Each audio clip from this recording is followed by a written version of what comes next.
Hi, I'm Charlie Carpenter, and welcome to my kitchen. We're going to perform your two-factor design experiment. So your two-factor DOE, the objective is to minimize the time it takes to boil 1 cup of water that's at room temperature. 1 cup of water, room temperature, that's our constraint. The output characteristic, or the CTQ, the Y that we're going to measure, is the time in seconds it takes for bubbles to begin to appear. That's our definition of boiling. Our experiment has 2 factors. One factor is cover, and we'll use saran wrap for that, and the other is whether it rotates or not within the microwave. We're going to use the same type of container every time. We've got a clear glass bowl. We're going to have a measuring device to measure the 1 cup of water. First experiment run, it's covered, it rotates. Second one, it's not covered, it does not rotate. Third experiment run, it's covered, it doesn't rotate. And the last one, we don't cover it and we have it rotate. We'll measure the time it takes to boil. All right, I'm going to move this out of the way here. Put that right there.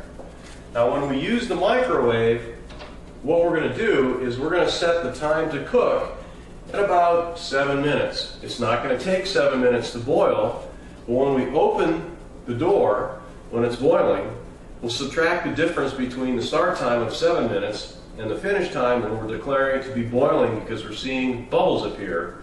And we're going to subtract that difference, convert it into seconds, and that's what we're going to use to do our analysis. So we'll take our room temperature water and we will add a cup. Yep, that's 1 cup. We're going to add a cup of water to our bowl. Now I've already added water to these other bowls. We're going to take a piece of saran wrap, and 2 of the bowls are going to be covered. Alright, so that's got a cover on it.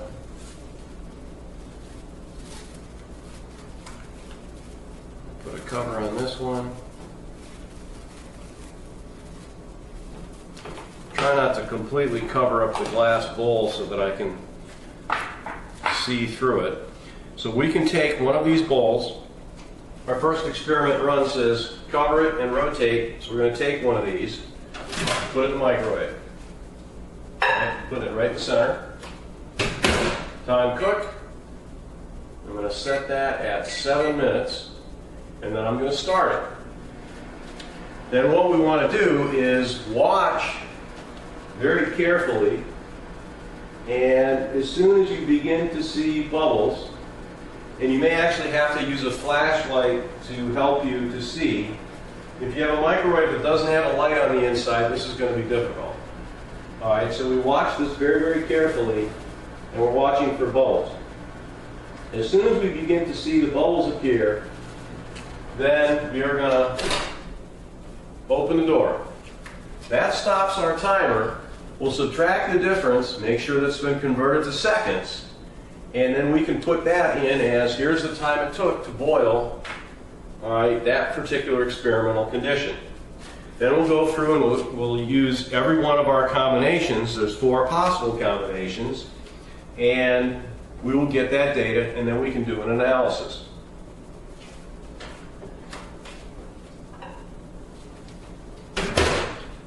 And that's how we can do a 2-factor design experiments. 2 factors, 2 level settings.